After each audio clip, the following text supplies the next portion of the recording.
Hey everybody out there, this is Seto, and today for you guys we'll be talking about the game within the game of Yu-Gi-Oh! Pretty much this is something that a lot of players overlook.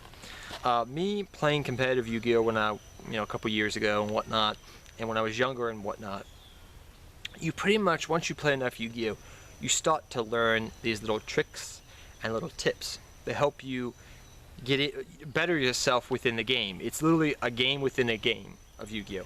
And not everybody understands this. If you play once in a while playing Yu-Gi-Oh! You may not understand this, but if you play Yu-Gi-Oh! Enough, you will understand that there is a game within a game of Yu-Gi-Oh!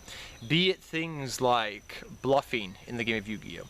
Be it things like, I guess you could say, playing mind games with your opponent in Yu-Gi-Oh! Mind crush, so to speak, be it, setting a whole bunch of back row and, bluffing your opponent that way. There's a whole bunch of different things that I'm probably going to do a couple of videos on talking about things of this nature.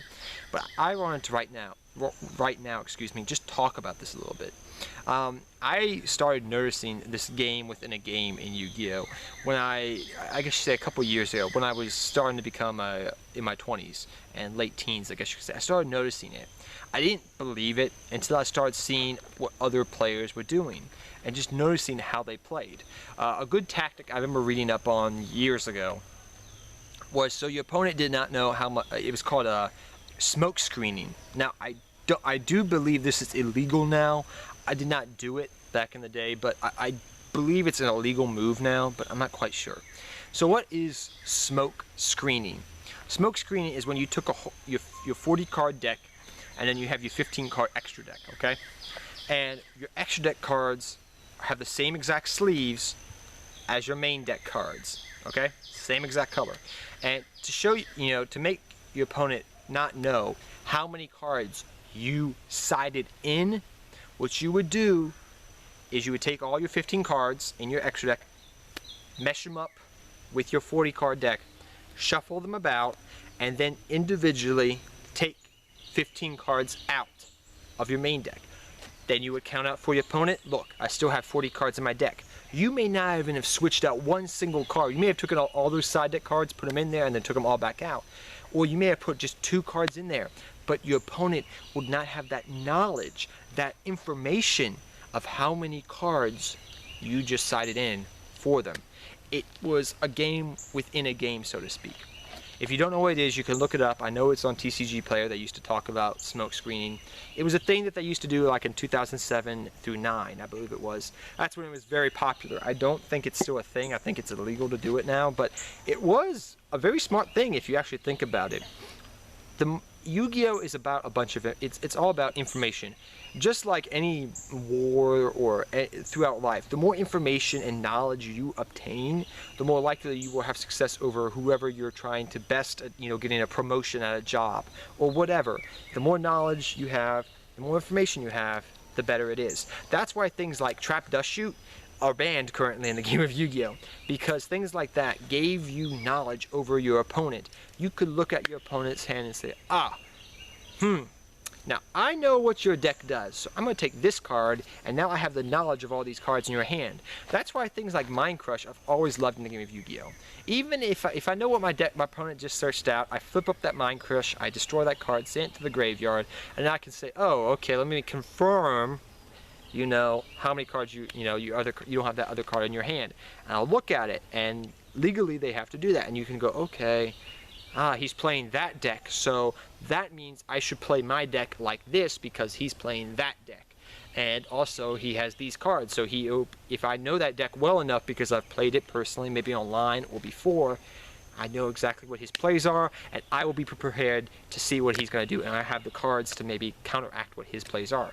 It's kind of confusing, and I do apologize if I'm getting on a tangent here, but it's very true, this game within a game of Yu-Gi-Oh! I mean, you don't think about it daily, and if you're very young and you're watching this video, you may not even understand what I'm talking about, and that's perfectly fine. I mean, I didn't understand until I was about 18, 19 years old, really, playing Yu-Gi-Oh! That there is a game within the game of Yu-Gi-Oh! It's this other, I don't want to say nirvana, per se, but it's like this higher plane, I guess you could say, where if you play competitive Yu-Gi-Oh enough and you want to be successful, you're not cheating necessarily, you're just playing mind games with your opponent. You're like freaking them out. Like if I was playing, you know, like a whole bunch of things, like if I said a whole bunch of back row and whatnot, you know, that's one of the reasons I've loved MST and Book of Moon for a long part of Yu-Gi-Oh's history. They're both chainable cards, and what's that mean? If they're chainable, they can be activated on your opponent's turn, not just your turn. So what I could do sometimes is I could set a whole, you know, maybe just 1 or 2 traps that were very key, because I'm the type of person that doesn't like to just set one single trap card, you know, and then wait to see it get MST with Twin Twistered. I always like setting a whole bunch of back row. Make my opponent go, oh my gosh, I'm playing against a back row heavy deck if they don't know what I'm playing. It sets them back, kind of throws them off kilter, and then you go in for the kill swipe because they think you're playing something else when you're just, you've had a brick hand. I've seen opponents many times, they'll see my back row. It's 2 MST, a Book of Moon, and maybe a bottomless trap hole. But they're afraid of that back row. In a format where Heavy Storm was not legal, in any sense of the word, it's very deadly and it's very scary to see all that back row. Now, you wouldn't do that in a Heavy Storm format, or even back in the day with Harpy's Feather Duster and Heavy Storm, but in a format era nowadays, and even prior, before, you know, when Heavy Storm was banned, to do something like that would throw your opponent aback. Especially, it was very powerful right after Heavy Storm would get banned.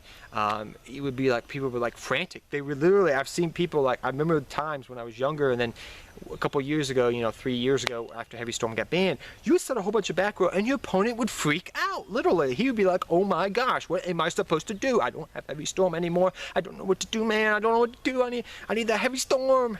You know, but it's really true. I mean, until Twin Twister really came around, it was something that was very, very effective, I noticed, where you could just set a whole bunch of bluff cards and bluff your opponent into miscalculating, misthinking. It happens. A game within a game again. So this is very true in many aspects of the game of Yu-Gi-Oh! Be it even bluffing is one thing. Getting knowledge on your opponent is so crucial in the game of Yu-Gi-Oh! A lot of cards out there have been banned because of this reason. Confiscation, Forceful Sentry, Trap Dust Shoot. There's been, and there's a couple other ones probably on there, I would think, but I think those are the 3 main ones that come to mind. And they have been banned. Even Mind Crush was considered ban-worthy for a very, very long time, I recall, or being limited for that matter, because it did the same thing in some regards. Not as powerful, really, it's more balanced, but still, there was a time where people really considered, you know, they considered Mind Crush to be that broken stuff. And it still is powerful if you know how to use it properly. Prohibition is another good example of this. Gaining information on how your opponent's playing their deck. So, I'm playing against a Monarch deck, okay? They may be playing, you know, just the field spell Monarchs. They may be playing, you know, Gem Knight Fusion Monarchs. They may be playing some wonky build of Monarchs that you've never even seen before. Well, if you Mind Crush them, you gain that knowledge. If you Prohibition them, you gain that knowledge. And that's very key. It comes at a cost, but it can mean the difference in a duel. And it can help you side deck better, and you say, okay, well, he's playing this type of Monarch, so I'll do this. It's very, very true. But tell me what you think, guys, about this game within a game of Yu-Gi-Oh! We're going to go more in depth in this as the, I guess, summer goes on. We're going to be talking about bluffing, mind games, and also talk about, I guess you could say, information, how much information is key, kind of like we did in this video. We'll probably revisit that at the end because I just talked about it so much. But those are some things we'll be talking about, and I apologize if the lighting's not that good right now. The sun's going down currently. But till next time, guys, take care, have fun dueling, guys. Good luck dueling.